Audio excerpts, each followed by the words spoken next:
नमस्कार मित्रांनो, आजच्या लग्नानंतर होईलच प्रेम या मालिकेच्या भागात खूपच भावनिक, रोमॅन्टिक आणि ड्रॅमॅटिक ट्विस्ट पाहायला मिळाला. आजचा भाग पार्थ आणि काव्य यांच्या नात्याचा मोठा टर्निंग पॉईंट ठरतोय. तर दुसरीकडे जीवा आणि नंदिनीच्या नात्यातील भावना स्पष्टपणे दिसून येत आहेत. चला तर मग जाणून घेऊया आजच्या एपिसोडमध्ये नेमकं काय घडलं. आजच्या भागाची सुरुवात होते काव्य आणि पार्थ यांच्यातील तणावपूर्ण संभाषणाने. काव्य पार्थला विनंती करत असते की त्याने तिच्यासोबत यावं, तिचं ऐकून घ्यावं आणि तिच्या भावनांचा विचार करावा. पण पार्थ ऑफिसचं कारण देत तिला टाळण्याचा प्रयत्न करत राहतो. काव्याला वाटतं की पार्थ तिला अजूनही स्वीकारायला तयार नाही आणि तिच्या भूतकाळामुळे त्याच्या मनात अजूनही शंकाच आहेत. काव्या भावनिक होऊन पार्थला सांगते की ती त्याच्यासाठी पूर्णपणे बदलायला तयार आहे. तिने त्याच्यासाठी खूप प्रयत्नही केलेत, स्वतःला बदलण्याचा प्रयत्नही केला, पण तरीही पार्थ तिच्याकडे दुर्लक्षच करत आहे. काव्या सांगते की तिला त्याच्यासोबत राहायचं आहे, त्याच्या चेहऱ्यावर पुन्हा हसू आणायचं आहे. पण पार्थ तिला सतत दूरच ढकलतोय. काव्या इतकी दुखावलेली असते की ती सांगते 2 दिवसांनी तिची परीक्षा आहे आणि परीक्षा देऊन ती परत येणारच नाही.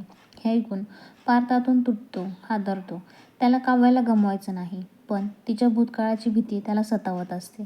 तो स्वतःशीच विचार करतो की तो पुन्हा तिच्यात गुंतला तर त्याला पुन्हा त्रास होईल.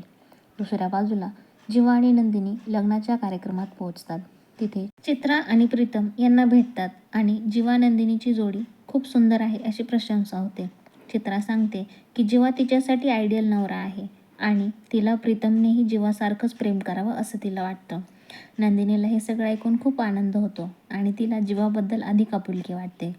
जीवा नात्यांबद्दल खूप सुंदर विचार सांगतो. तो म्हणतो की नात्यामध्ये फक्त एकत्र राहणं महत्त्वाचं नाही, तर प्रेम, विश्वास आणि गैरसमज यांचं संतुलन महत्त्वाचं आहे. योग्य संवाद असेल तर नातं फुलतं आणि आयुष्य सुंदर होतं. हे शब्द नंदिनीच्या मनाला अजून खूप जास्त जाऊन भेटतात. लग्नाच्या विधी दरम्यान नंदिनीचा तोल जातो आणि जीवा तिला सावरतो. त्या क्षणी दोघांमध्ये एक वेगळीच केमिस्ट्री दिसून येते. जीवा आणि नंदिनी एकमेकांकडे काही क्षण शांतपणे पाहतात आणि त्या क्षणी त्यांच्या मनात वेगळ्याच भावना उमटतात. जीवा स्वप्नात हरवतो आणि त्याला वाटतं की नंदिनी त्याची नवरी आहे.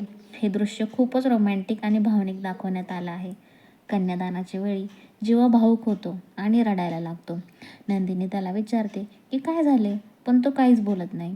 पुढे जीवा सांगतो की मुली लग्न करून मुलावर विश्वास ठेवतात आणि जर तो विश्वास तुटला तर त्यांचा आयुष्यावर मोठा परिणाम होतो. म्हणून तो म्हणतो की पुरुषांनी महिलांना आनंदी ठेवण्याचं वचन द्यायला हवं.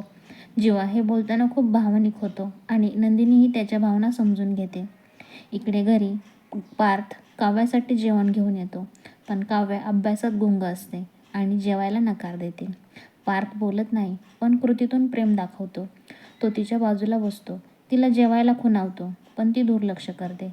शेवटी पार्थ स्वतःच्या हातानेच तिला जेवण भरवतो.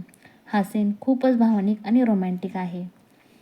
दोघांनाही जुने आनंदाचे क्षण आठवतात आणि त्यांच्या मनात जुन्या आठवणी जाग्या होतात. काव्य आणि पार्थ दोघेही एकमेकांकडे पाहतात, पण काहीच बोलत नाहीत. त्यांच्यातील दुरावा अजूनही आहे, पण प्रेम स्पष्टपणे दिसून येतं.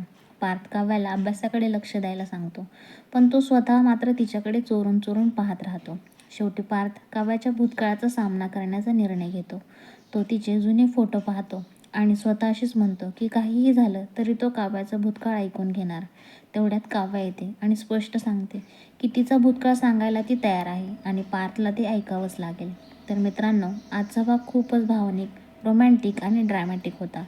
उद्याच्या भागात मोठा ट्विस्ट पाहायला मिळणार आहे, कारण काव्याचा भूतकाळ उघड होणार आहे आणि पार्थ तिच्यासाठी मोठा निर्णय घेणार आहे. पुढचा भाग नक्की मिस करू नका, कारण खरी कथा तर आता सुरू होणार आहे. तर मंडळी, तुम्हाला आजचा भाग कसा वाटला हे कमेंट करून नक्की सांगा आणि चॅनलला सबस्क्राईब करायला विसरू नका. धन्यवाद मंडळी, भेटूया पुढच्या भागामध्ये.